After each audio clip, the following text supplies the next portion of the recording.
All right, guys, we're live with the shop today for the Holy Macro Show. So, today there's so much going on in the market, and it's pretty interesting. And I think a lot of people have been, the conversations have all been around like, oh, this is terrible, it's the end of the world, or we've got to buy every dip. And I think trading is somewhere in between all of these things. So, brought Kashop on today, as always. Shop as my co-host is a perfect person to talk to about this stuff because there's very bearish things about this market, but there's also things to buy here.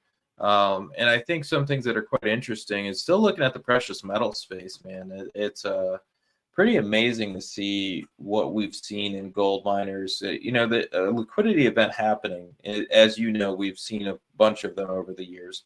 When you see a liquidity event, the biggest things everything always gets hit. But seeing the gold miners and gold kind of hold up the way it did, quite interesting. Kind of telling me that probably has some more upside to go. I know you've been bullish the gold miners. Are you seeing any value in any of these stocks right now? Any of these areas in the gold mining space? Definitely. I think it's kind of interesting that the way gold has been behaving, the miners haven't caught up at all. So you have gold at roughly, let's just call it 2,400 an ounce, just to keep it conservative. And you have these miners reporting all in sustaining costs at roughly around 1100, 1200, which means their margin is extremely high. So a way to look at it is your gross margin is now 50%, which is pretty amazing for a mining company because usually you see gross margins in the 10, 15%, maybe 20% range, and that's it. And here you have these thick, fat margins, and the stocks haven't really gone anywhere since maybe 2019, 2020. Like you've had these little cycles here and there, but if you look at the biggest miners, pretty much they have gone nowhere.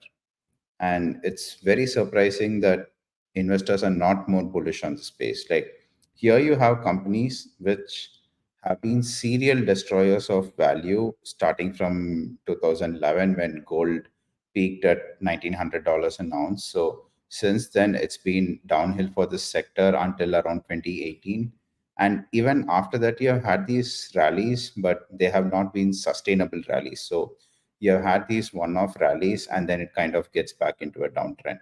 And now finally with gold breaking out the way it has and these companies getting some kind of capital discipline and you see costs coming down, which is a surprising thing because in mining costs always go up and here you see costs coming down, you see margins going up, you see these companies being free cash flow positive for the first time and still no one cares. And I think this is really an amazing setup and this bodes well for a long term bull market. And there's tremendous amounts of volatility. So I run a pretty gold mining heavy stock portfolio and I got a bunch of trades stopped out on Monday. But the surprising thing is that only two of around 10 trades were stopped out on Monday. Like, given the level of volatility that I expected, it should have been a lot more. And having traded gold, having invested in gold since around 2014, 15, I am pretty much shocked by how non volatile gold has been in this week's correction because I have seen much worse. So, the gold miners, before crypto became the hot volatile product, gold miners used to have that crown. So, these stocks would just go 10, 20% a week, and that was considered normal volatility. And here you have these miners which are not as volatile as on the downside with tremendous free cash flow and no one cares. So I think this is a great setup. Now you have nuances in this. So for instance, today I'm looking at two miners which are part of the GDX, two big cap miners, and you see IM Gold, which reacted extremely positive to earnings. Let me just pull that up. So you had IM Gold up 12.3%, and B2 Gold down 11.4%. It was much more at the trough. And what does this tell you? It tells you that right now it is not the index buyers who are buying. It is the people who are actually investing in gold miners, individual gold miners who are moving the prices. So B2 Gold had extremely negative earnings and impairment charges on one of their biggest mines. The stock went down. IM Gold posted positive results. They got a new mine online, even though it had cost overruns. The mine is doing very well, and they beat on earnings, and the stock is up. And you see this kind of divergence between a quality miner which has done well versus a miner that has surprised on the downside, and you see that getting shown up in the price action. Whereas normally what you would see is gold is going up, all miners go up 4-5%, the miners which are marginal go up a lot more. And now that is not the trend. Now what you're seeing is you have active investors coming in and buying gold miners, but the passive crowd, as measured by the GDX, they have kind of stayed away. And Fred Hickey of the High Tech Strategist. So if you are interested in gold and tech, he runs a newsletter. I mean, I'm not getting paid to plug it, but what he mentioned was he tracks the number of shares outstanding of GDX and the other gold ETFs, and he's saying that the number of shares outstanding on the ETF hasn't gone up.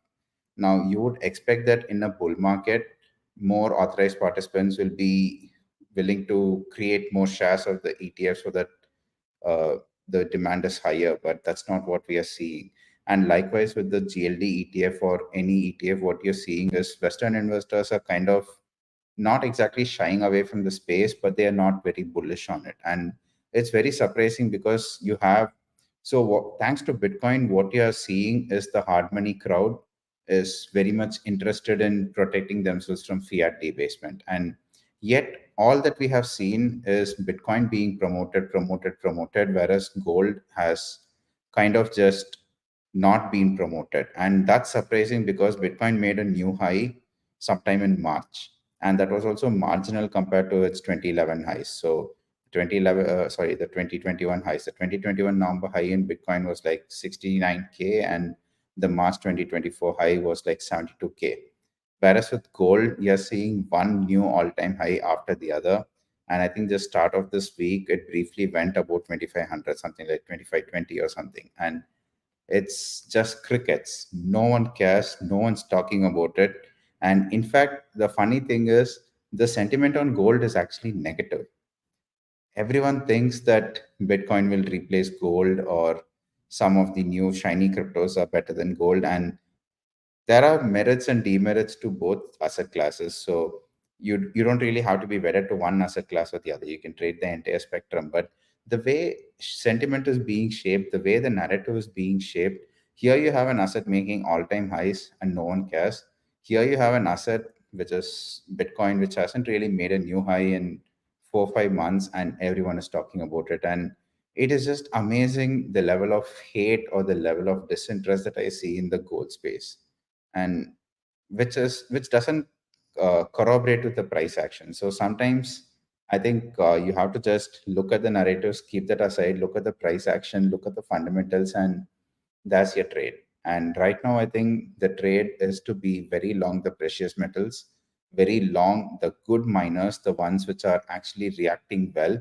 So that's again something that you will see in the space. So you just make a watch list of stocks by market cap, just go through what's performing, what isn't, look at the fundamentals, look at where they are operating, and you can clearly see the reasons for some of these stocks to be ahead of the pack and some of these stocks to be behind. And once you do that analysis, I think you can buy these quality gold miners and hold them over the long term, because gold looks like it is just waking up. It was, it's after 13 years that we are seeing gold actually wake up. And the last cycle, I think gold was at something like $600 an ounce during the 2008 crisis, and it went up all the way to 1900. So that was 3x. And I think we will be seeing something very similar if those trends hold. But again, not a price prediction, but one thing that really caught my eye in the last bull market is 2002 to 2006 or something. Every single year, gold had an up year. And even if gold doesn't really, like all the gurus like to say $10,000 an ounce, $20,000 an ounce, because why not? You just throw artificial figures around. But whether or not we get those kind of price targets, I think it certainly looks like gold is headed for a period where we can get 5 straight up years. Whether that's 2% up a year or 5% up a year, it looks like gold is headed for that kind of bull market simply based on its own past history and the way it's behaving. I think we are going to get there. And if that happens, so you can ignore a stealth bull market for a year, maybe a year and a half. After that, people are going to pay attention, because where is the outperformance going to come from? The outperformance is going to come from the gold miners. It's going to come from the energy space. So, in fact, if you look at market history, you can already see that the energy space has outperformed most other sectors. And right now, the outperformance is in utilities. And even though that's considered a boring asset class, people are paying attention. So, when these miners start to just gush free cash flow, investors just cannot ignore it. And even if investors ignore it, no problem. These companies can do massive buybacks. It's not just the tech companies that can do buybacks. These companies can also do buybacks. They can shrink their float.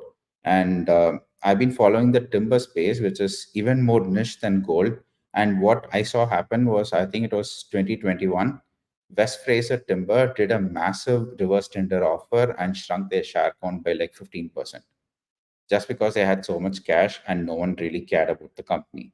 So you will get into these situations where you can buy these quality miners, and you know that they have good people in charge of these capital allocation decisions who aren't hesitant to do buybacks or even fat dividends so that the institutions allocate. So when you get into a situation like this, the disconnect between the market pricing and the value in the space will resolve itself. And I think we are going to have a beautiful long bull market in the miners. No, I agree, and I think that's it's really hard, and especially I like the part where we were talking about Bitcoin to gold. And I think the thing that people just don't understand when they get into markets, they think they fall in love with whatever they first made money with. And whether it's you gave back all that money or not, you're still going to be in love with it. And you're going to go, okay, well, I got to buy more Bitcoin because that's how I made money at this one point in my life. And therefore, you're going to continue to buy Bitcoin. You're going to overlook everything else. And really, like, there's and we talk about this all the time. Like, we're both people who trade Bitcoin, trade gold, buy gold, own these cryptocurrencies as well. And I think there's a thing of, hey, I'm going to be in cryptocurrency, but it's going to be my kind of the thing that's going to have alpha. It's going to create big major performance. It's not going to be a smooth performance, but it's going to create major performance. And then if we go to the gold, it's going to be something that's going to be very stable in my portfolio. And at some points, gold's going to massively outperform. Look at the world right now. If you say liquidity is tight, you look at geopolitical risk, you look at all these things, it makes sense that gold would be the outperformer. And when liquidity is loose and there isn't much risk in the world, yes, Bitcoin could be the outperformer. But I agree with you where there's a lot of relative strength here to just kind of overlook it. Not to mention, you're looking at the major ETFs, major names. The pullbacks are literally to perfect support zones, bouncing right off of them, going higher. I mean, it's a bull market. It's a bull market, and everybody wants to think. And I think, what you and I are saying more than anything is sentiment. If we break down sentiment and go, what's the sentiment you and I have seen over the years in these markets? Does this look like a top? Hell no. Like, this does not look anywhere near a top. It does not work anywhere near any type of mania that you and I have ever seen. So if we look at all of those things, I would say I agree with you. It's a bull market. We'll see where this ends up. I think it ends up a lot higher, and I think a lot of people are going to bet against it and not think that it's happening. And when it's too late, that's when they'll all get in. They'll all be saying, and for us, I think it's cool to see if we're long, you and I are long, these gold miners, the gold, silver, if we're long these sectors, and we continue to see this complete apathy towards it, I want to be long. I want to be long gold. I want to be long gold miners. I want to be long silver. Yeah, absolutely. So I just let me just share something with you, or let's just talk about this. So there is a way to invest in gold through the crypto ecosystem, and it's called Tether Gold. So there are a couple of these. One is Pax Gold, the other is Tether Gold. And I'm just pulling up the market cap chart of Tether Gold on CoinGecko. And what I can see is the market cap was something like $6.3 million in Jan 2020. And right now, the market cap is $588 million. And that's a huge move. And most of this move happened after the end of the crypto bull market in October 2021. So if you can pull up the charts, anyone listening to this, you can see this. So 150 million market cap on October 2021, that was during the peak. And by March 2022, which time most cryptos had started correcting, the NFT bubble had burst, the market cap went up to 492 million, which is almost 500 million. And it's just kept climbing and climbing and climbing. Now, when you see gold in the crypto ecosystem catching on, that tells you that the narrative you see on social media is that crypto investors are hostile to gold.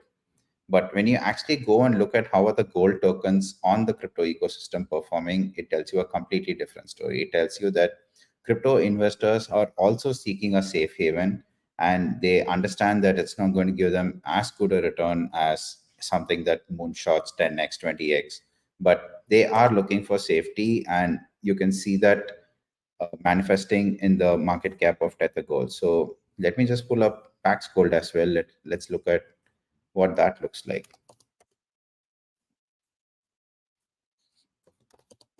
Just a sec.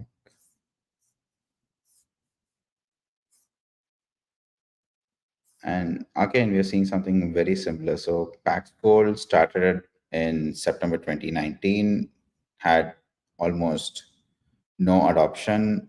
Come August 2020, which is when the Bitcoin bull market really got going, it had a market cap of something like 57 million USD, and right now it's at 454 million USD. But the big gains for Pax Gold also happened right after the previous crypto bull market ended. And that's just something that tells you, like, you have the data which tells you that there is demand for gold even in the crypto space. And Costco selling gold bars, that tells you there is demand for gold in the physical space among American consumers. And if you read the Asian news, you hear mentions of the young people in China and Hong Kong saving in 1 gram gold coins, which is just like small pellets of gold. They just buy them and save them. And of course, Indians always buy gold. And you have the central banks buying gold. So I think the RBI, the Reserve Bank of India, they bought gold for the first time in a really long time. And you just see the stories of demand everywhere. You just see the price going up, and really that's all there is to it. There is really no need to have too many second thoughts on this or ask too many what ifs. Like, price is up, volume is up. It's the most simplest form of technical analysis ever, and that's exactly where we are now. Other commodities, I think it gets more complicated, but even silver is a little more complicated, but gold is just really simple. This is a long-term bull market. Everything tells you it's a long-term bull market, and the money is made by buying and holding, not trying to get too cute about trading all the individual fluctuations. So all I'm doing is rolling over my futures contracts and just enjoying the ride. And I think it's a very simple way to play it. Yeah, and I think so many people, they don't understand the gold market in general. One is you want to trade futures too. If you're going to trade the physical market and you're just going to buy the ETFs and so on, you can do that. I'm not saying you're going to go broke by buying the ETF. I'm just saying if you really want to take advantage of this type of a move and you want to be in it for a long period of time and you want to just be able to, and especially gold, because the contracts are so liquid, you could buy very far out expirations. You could buy all the way to December, March next year. You're still going to have liquid contracts, whereas most of the futures market, you can't do that in everything. So taking advantage of the future market is probably one way to really take advantage of this trade. Gold miners, that's going to be where your alpha is going to come from too, because that's going to be the thing that if this is a bull market, those are going to outperform the most. And I don't think we've seen a setup like this for gold miners in a very long time. Probably back to 2000. 2000 would be the most comparable period I could think of. Cutting rates, looking at some of these small cap miners, more and more mania kind of coming into that market. We just haven't seen it in a long time. So I think, looking at that, it's a great call. And I really like the idea of just kind of looking at all these different stocks inside that sector, finding relative strength, finding value, finding whatever you can in that sector, and then going from there. So next up, let's talk about Bitcoin, since we talked about it a little bit for a second. What do you think about Bitcoin here? If we're looking at just the charts, we're making lower highs. It looks like momentum is waning. Yes, we popped back into the 60,000 zone for the 50th millionth time at this moment. So basically, that range trade has continued on and on and on. But at some point, those give out. Do you think that this is probably heading lower or higher, or do you think we're just going to kind of chop around for a while? What do you see in the Bitcoin space? Because I'm sure that's what everybody is also looking at too. So Sunday we had a big move in the crypto space, and that's because one of the biggest market makers, Jump Trading, they may or may not have gone bankrupt. But if let's just say they didn't go bankrupt, but what they did was a fire sale. So I was watching the Sunday market, the most illiquid time to be selling crypto, and they were just ramming sell orders down. Like they did not care about the price. They just kept selling and selling and selling. So this is on-chain data, so anyone can track it. And what that led to was we had this drop in Bitcoin all the way to 49K. Most of the alts, the other cryptos got crushed, and the recovery has kind of happened, but it's not really so Bitcoin has recovered a lot more than the others, but the rest kind of just chopping around, not even making move back into the previous range that they were in. And I think this is very significant. So you have seen two events which have been pivotal in the crypto space. One is the launch of the Ethereum ETF. Now, going by what happened once the Bitcoin ETF launched, Bitcoin price was around 42K when it launched, kind of hung around there for a bit, and then it rocketed higher. So what we saw with the Ethereum launch was as soon as the launch was done, Ethereum went straight down. Now that's very baddish price action because the ETF is supposed to bring in a lot of new demand. It just didn't. And you have BlackRock recently coming in and saying that they will not be filing for a Solana ETF because there is no interest. And then you have Jump Trading, which is one of the biggest market makers, for all intents and purposes, just exit the space, exiting everything on an illiquid Sunday, which kind of feels like they got caught up in the yen carry trade situation, probably borrowed a lot of yen, got margin called, and they were forced to liquidate. Now, when you see leverage leave the system like this, it is very hard for a bull market to resume. So what I see the current move up is just its exit liquidity, and it's prevalent because you have this big buy the dip mentality among the retail crowd and the institutional crowd, so pretty much everyone. And that's because since 2008 there was talk of the Greenspan put, the Bernanke put, the Yellen put, and now the Powell put, and everyone just thinks that the moment something bad happens, the Fed will come in and save the day.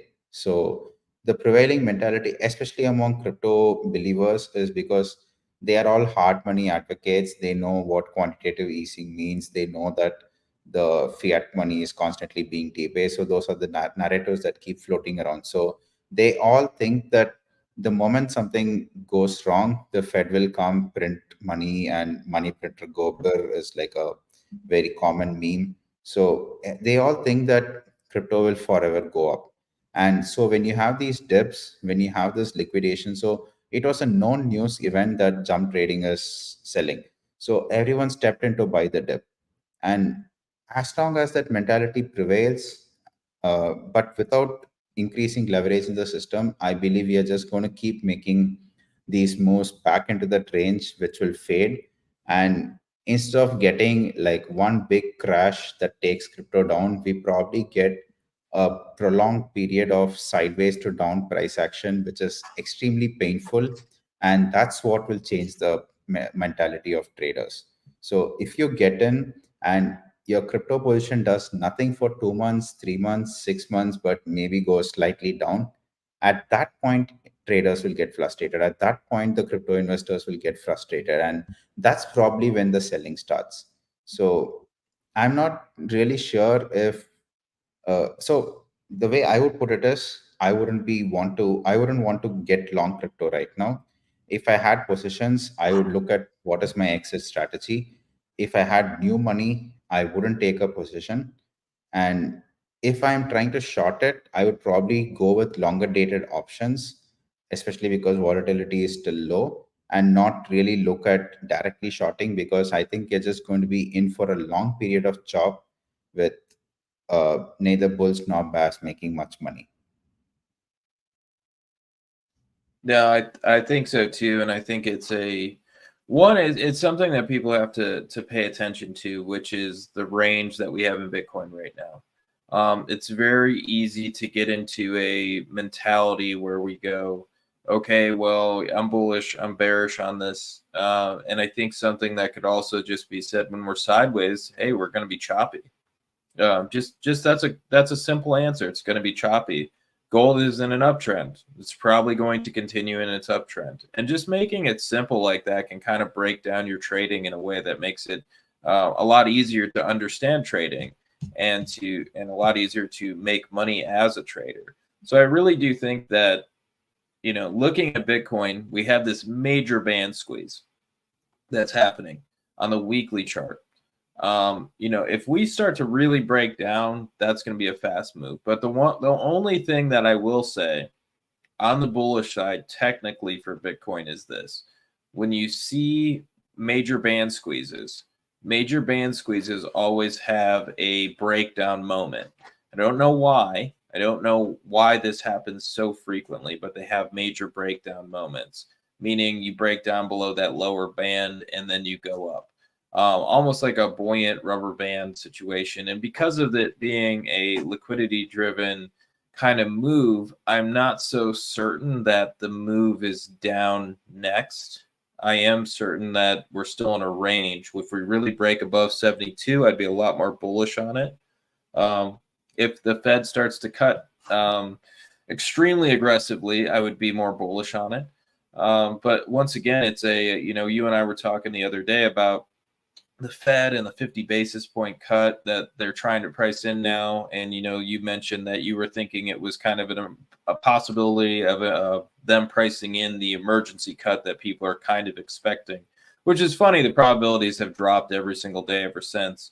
But what are you thinking about the Fed? You were also the one to talk about the Fed cutting rates all the way back when you were like, hey, they're probably going to do a cut this year.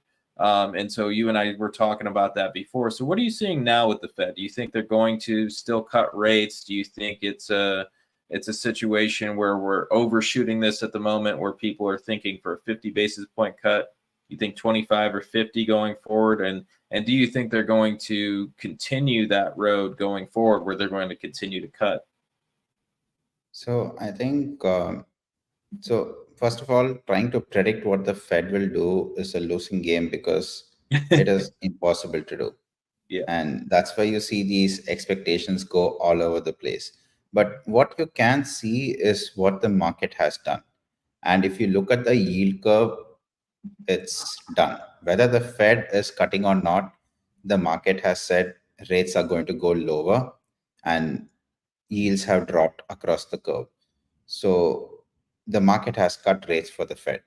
And when you look at what the Bank of Japan has done, which has strengthened the yen, which means they have weakened the dollar, weakening the dollar is effectively a way of adding liquidity to the global financial system. So even in that sense, it's as if the Fed has already cut. So it doesn't really matter whether they cut 25 basis points now or 50 basis points now, except from the perspective of signaling.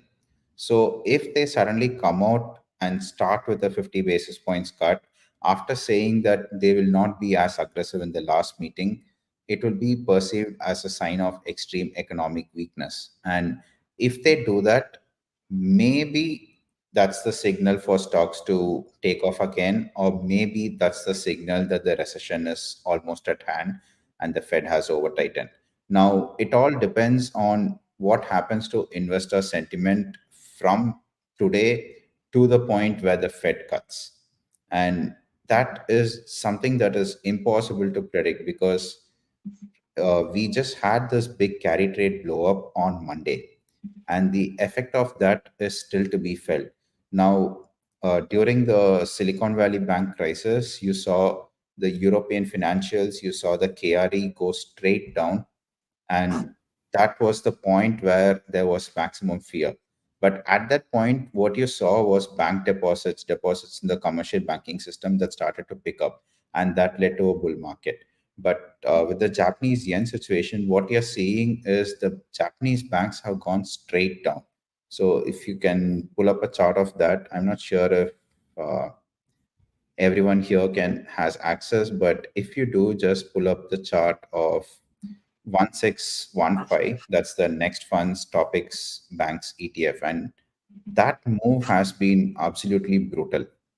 Now, when you have the Japanese banks in this situation, and the Japanese banks are important because the Japanese banks are funding, they are funneling global liquidity. So everyone who's put on the carry trade had to borrow yen from somewhere. And unlike euro dollars, there isn't really an offshore market for the JPY. So they're all borrowing it from the Japanese banks. Now, when you see these Japanese banks getting pummeled like that, that means new lending is going to dry up, and likely some of their clients are already facing margin calls. So the rumors are that, I mean, any move like this, it's obvious someone has blown up. We saw this with the Swiss franc euro move back in 2015 or something, where they just depegged and a few funds and a few brokers blew up. So the move this time has been much more steep, and because of the amount, the extent of the carry trade that has been put on, there's a high likelihood that some big players are bankrupt. Now, when you or I go bankrupt, the bank just comes in and takes everything and it's done. Whereas when you look at what happened when long term capital management blew up, the New York Fed came in and rescued the company because they didn't want the brokers to go under.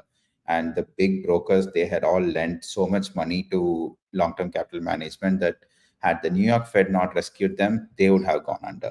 So when you have these big funds going under, and same with Archegos, so Credit Suisse would have gone under if that situation hadn't been managed. So you have these situations where there's a saying that if you owe $100 to the bank owns you. If you owe $1 billion to the bank, you own the bank. And it's kind of that situation with all these funds which are in a blow up scenario. So if them blowing up would take down their counterparties, then just maybe, I'm not saying this is true, but just maybe look at it that way. Um, if it's a situation where you have your back to the wall and you either blow up or try to fight it out, what do? You borrow more money and you double down on your bet in the hope that you can move the price your way. And anyone familiar with Amaranth knows that is exactly what they did during their natural gas trade. So Amaranth was a big hedge fund which blew up sometime around 2006 or something. And what happened was they had taken a huge natural gas position expecting a very cold winter, which didn't happen. And then instead of selling down the position and taking the loss, the guy who was trading the product just decided to keep buying more and more futures with the expectation that his sheer buying power could send the price higher. And it worked for a while until someone took the other side of the trade and then it went bankrupt. So these kind of distortions can take a little while to work through. And investors shouldn't be lulled into complacency just because we haven't seen media news of a blow up yet. Now, everyone's scared about China because Evergrande went bankrupt, and that was in the news. It was scary. Everyone remembers 2008. Apart from the job losses and stuff, people who weren't even trading or active in the markets at the time, everyone remembers that period because you have all these news stories talking about it. Right now, jump trading went bankrupt or little close to bankrupt, and no one's talking about it in the crypto space yet. So you still have this level of complacency because these news hasn't been mainstream yet. When it becomes mainstream is when panic sets in. But for these kind of news articles to go mainstream, the prevailing sentiment has to shift from bullish to cautious or bearish, because when the market is bullish, the journalists are going to print bullish news because that's what investors want to hear. They are not going to print bearish news because it's not going to get as much attention. And since we all get our news on social media, who do you listen to? End of a long bull market, who do you listen to? The AI gurus, the tech gurus. These are the guys getting the most attention. They are not going to be talking about what's happening with the topics bank ETF in Japan. They are not going to talk about what's happening with all the private equity funds and all the venture capital funds which have borrowed money in yen and put this carry trade on. And they're not going to talk about, and they're definitely not going to talk about all the funds that have doubled down on a losing trade, hoping to dig themselves out of a hole. Now, if you're a retail trader, like this is how I started as well. First time you have a big losing trade on an idea in which you have conviction, what do you do when it goes down? The mentality is to average down. Thinking is now you're going to make even more money when it comes back. And that's just the mentality that people have. And it's whether you're an institution or an individual, that doesn't really change. And if you dig yourself into a corner, you're going to keep averaging down until you run out of resource. And that's probably what's happening with the people who blew up on the carry trade. So when the eventual blow up comes, the total is going to be a much more staggering number. And I think that's going to be the reset that makes people realize that this bull market is over. Now, these are bold calls to make, but I have been looking at what the Bank of Japan has been doing since April when I made a thread about it. In fact, there's an article on my website about it, why this week's move in the yen matters so much, published on May 2nd. That was during their first intervention. And what we saw was the first intervention by the Bank of Japan, everyone dismissed it. So the Bank of Japan clearly said 160 is our line in the sand. We will not allow our currency to depreciate more than 160. And what did the forex traders do? When the Bank of Japan intervened, they pushed back, did their hero trade, and they pushed the yen to 162. Hmm. And they're like, you really think you can control the price of your currency? Try it. And they underestimated the resolve of the central bank, and they really haven't studied history when they did this, because Japan has the highest level of US treasury holdings in the entire world. So they have the reserves, they have the ability to actually rein in the carry trade. All it took was someone with the spine to actually go ahead and do it, and they did it. And once they did it, the second intervention was brutal. But it kind of looks like investors still haven't gotten the memo. Just because the Bank of Japan said they will not hike rates more or that they will continue to buy bonds, investors think that Bank of Japan is okay letting the yen weaken. They really aren't. It's become a political problem now because you have this currency which is at 30, 35-year lows, which is extremely unpopular. And you have a central bank which, so it's different when you have a floating currency. So I'm living in Dubai, so the UAE, and one of the trades that hedge funds really like to put on sometime in the last decade is shorting all these pegged currencies, thinking that they will break their peg to the dollar. And it did not work out for those funds. And the reason is simple. When a central bank says they're going to peg their currency, they have to make sure that they hold that peg. Because any weakness in holding the peg means everyone is going to test that. And then you're going to have big moves in the FX market. So as long as you have the reserves to hold the peg, once you have declared you have a pegged currency, you're not going to let that peg go. If you have a floating currency, then the central bank can manage around the exchange rate. They can, like what India has done. So India put in capital controls because they said beyond 83, 84, we don't want to let our currency depreciate, so we'll use capital controls as a tool. So you have central banks, when they don't have a peg, they can use those tools. whereas China has gone the other way. So they have a offshore market and a onshore market, and they kind of try to regulate capital flows so that they don't appreciate or depreciate the currency too much. With Japan, they had a freely floating currency. They had a open economy for probably 60, 70 years. And then what they did was they said, this is it. We are going to stop the currency from depreciating. And that was a big policy shift for them, because this was a country that has always had open capital flows and a freely floating currency, suddenly doing an about turn and saying, no more, we are going to control the exchange rate. And that is, the significance of that is lost on the market, mainly because we haven't really seen big moves in currencies in maybe the last 30, 40 years. And unless you went and studied monetary history, you wouldn't really be aware of this. So I think that's where investors are, that's probably the reason why investors are complacent. Like, if you go back to the 70s, 80s, you look at what happened. So there was a point where the Argentinian dollar and the US dollar was at parity. And then what happened? You have to go study the history to understand that. The South African rand and the US dollar were more or less at parity.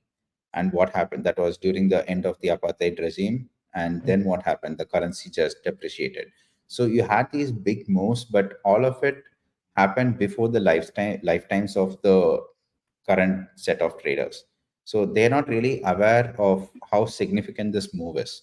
And that's probably why a lot of them just put on this carry trade with impunity, and now they are caught. And it's not just them. So there was this very interesting carry trade that was being put on by the Polish homeowners sometime in the 2000s. Mm, So I remember this. Yeah. Yeah, so Poland had extremely high interest rates, and the interest rates in Switzerland was something like 1% lower. So Polish banks, what they decided to do was they sold Polish homeowners mortgages denominated in Swiss francs. So you have an asset that is in Poland with uh, the cash flows for paying off the loan are in the Polish zloty, because people who live in Poland make money in the home currency, and you have their liabilities denominated in a foreign currency, especially one that is always been a political safe haven. And what happened was the zloty depreciated like 50% against the franc. These loans became unserviceable. The homeowners took the banks to the court and said they had been missold this product. And the court said you have to redenominate the loans in the local currency, and you have to make the problem go away for the homeowners. So, which means it goes onto the bank balance sheet. Now, when it goes onto the bank balance sheet, the banks are in trouble, so they stop lending. So, overall, it was just a mess. And anyone who has seen these scenarios or studied these scenarios, now, if this had happened to some other European country, it would be in the news. The fact that it happened to Poland, no one cares. It's not in the news. So people just have a very short memory of what happens when these carry trades break, when these pegs break. And that's what we are seeing with Japan today. Like, here you have this big move, and we are talking about it. Someone's writing about how the carry trade is probably just 3 trillion. That's the Goldman Sachs estimate, and they're like, it's mostly unwound. It's like 75% unwound in a week. Like, really, move of the sort does not unwind 75% in a week. The person who's telling you that probably hasn't really studied history, or maybe they have other reasons for putting out that kind of information. Like, the only way to understand these moves is to study history, and you really have to go back more than 20 years, because for 20, 30 years we have had relative stability, relative peace. You really have to go back to sometime in the previous century to understand or frame these moves in context. But no one does that, because you don't have enough market data going back that far, and you have to go read books, and that's kind of a lost art these days. So Yes. that's why I think this move is something extremely significant. No one's talking about it. It's a kind of deleveraging event. Now, when you use the recession word, everyone gets scared because everyone remembers 2008. But 2008 was not the only recession. We have had so many recessions that we have even forgotten about. Mm. And you could have a quick recession and a sharp rebound. So 1920-21 is a perfect example. There was a sharp crash, industrial activity collapsed, and then it just rebounded. And what did the Fed do? Absolutely nothing. Whatever The only problem time was in there in the, history. yeah, only time in history. There's books And written on it. whatever, That's fun. It's funny. There's actually yeah, like there's books written on the one time that they did nothing. And once again, like you said, it's a lot reading books. It's a lost art. So who the hell knows about that anymore? And it's sad because you run into these situations again and again throughout history where you go, okay, well, I can kind of understand what's going on in the market because of this certain piece of history. And there's different ways to look at it. Like I have a more at the moment.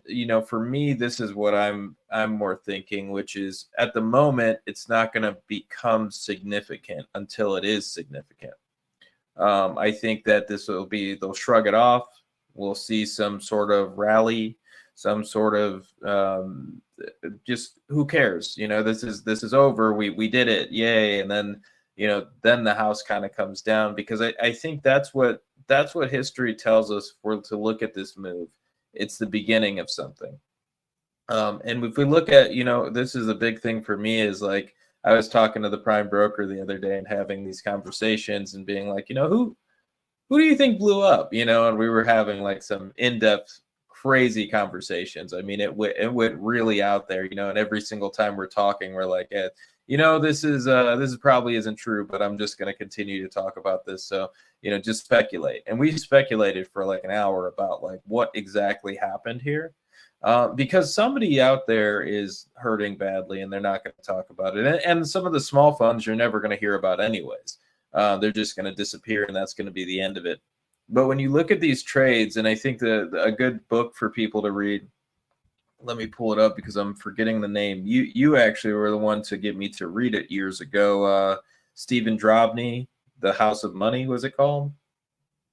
yeah, I think Inside the House of Money. Inside the House of Money. Okay, so I started reading the Jim Leitner interview in there again, just because I was like, if I'm thinking about this scenario, that's the interview I want to read right now. What would and man, like that's another one. I need to reach out to Leitner again because I reached out. He was supposed to come on the show years ago.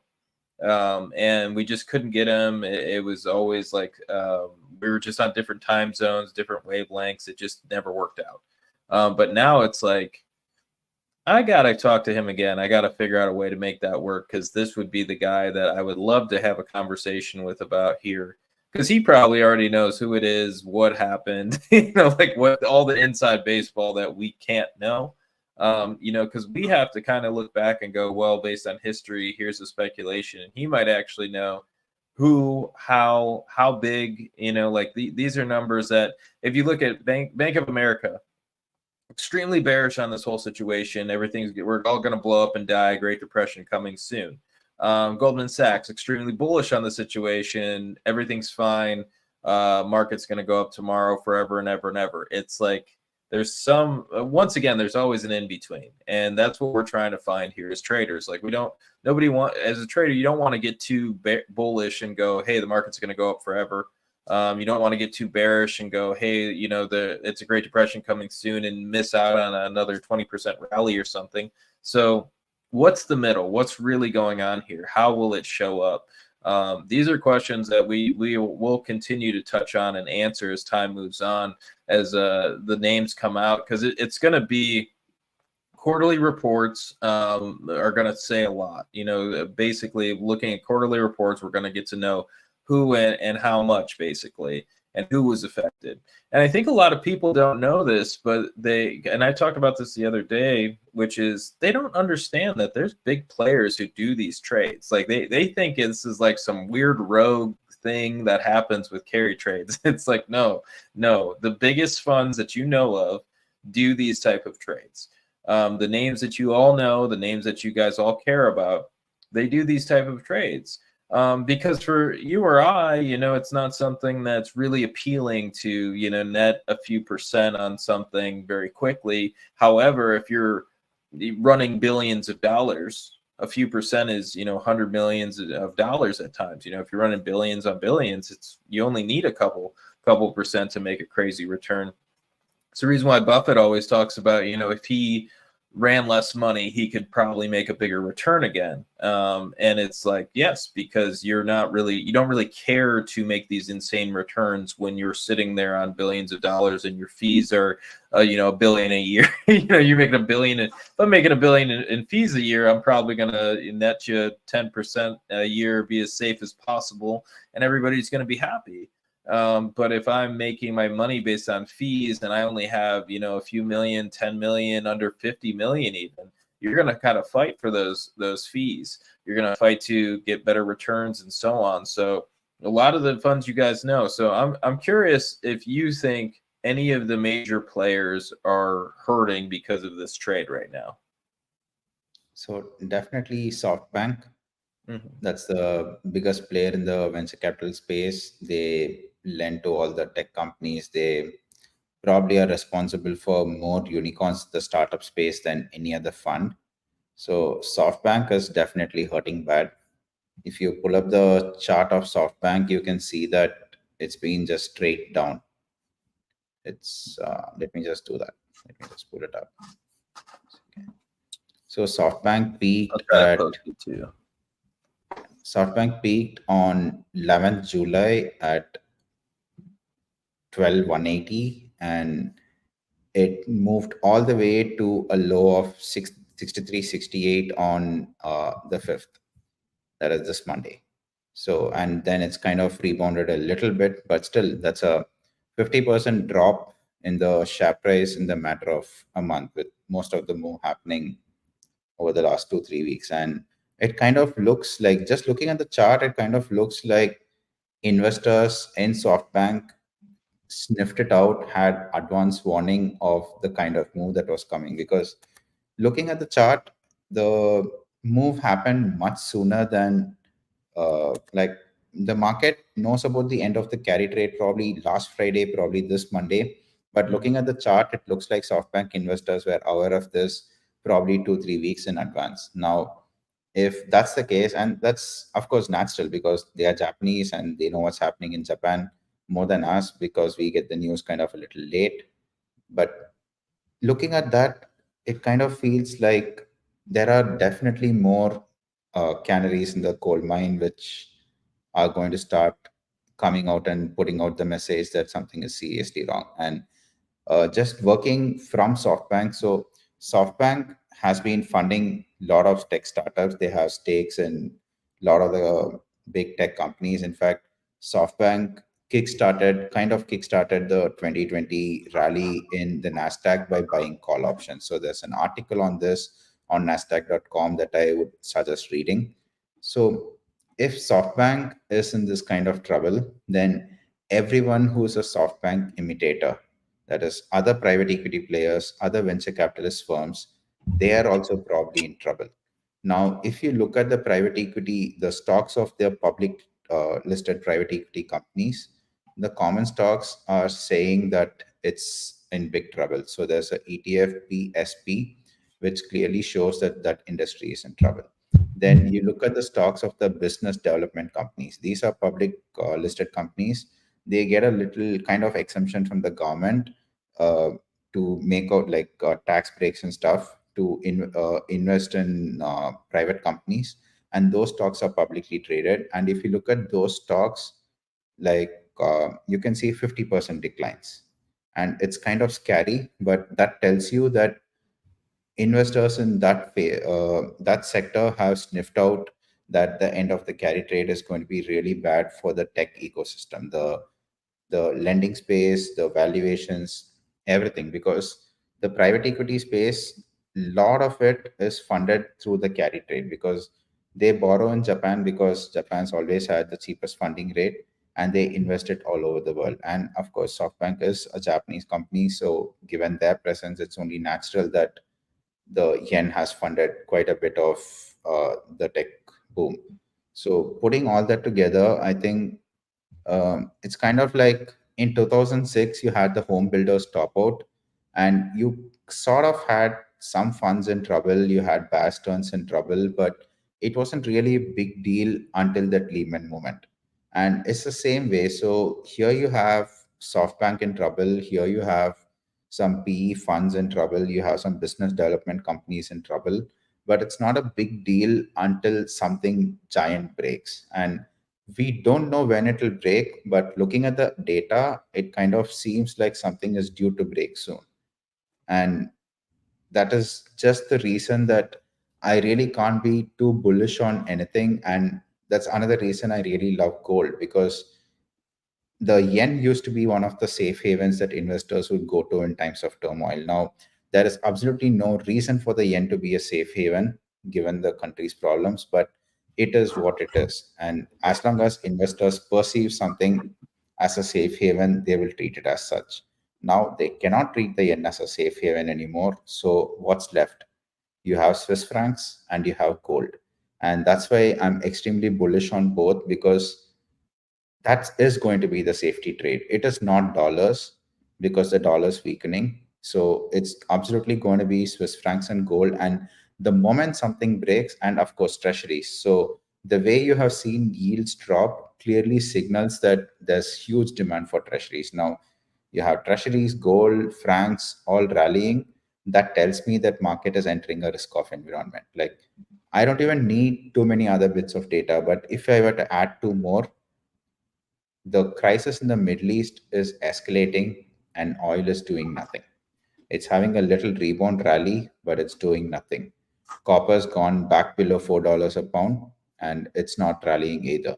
Now, what does this tell you? And you are in the middle of the summer driving season, and gasoline is kind of just down. It bottomed sometime in December, Jan at around $2, but now it's at 2.4, which is not much. Like, for this period of the year, I would expect gasoline prices to be higher. It's not. Same with natural gas. So you had rumors of a big attack on a Russian facility, and natural gas hasn't reacted much. So all these are bearish factors. And if you put that together with the safe haven trade working the way it is, I think something serious is coming our way, and investors are going to sleepwalk into the disaster once again, just because there's too much complacency.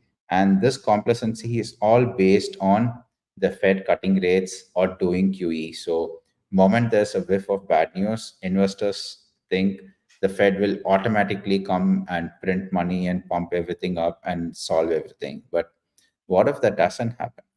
And given the way the Fed has acted in 2020, I think they are going to have a little more restraint this time, because they printed $3.1 trillion in the span of a month in April 2020. And that just led to a wild mania, and inflation, which was supposed to be transitory, became long lasting. So, next crisis, I think the Fed will have to be a little more circumspect in how they handled it. So, the 2023 Silicon Valley Bank crisis, you had three major banks fail, and the Fed did a temporary liquidity injection, which took markets higher, of course, because any injection of Fed liquidity always does.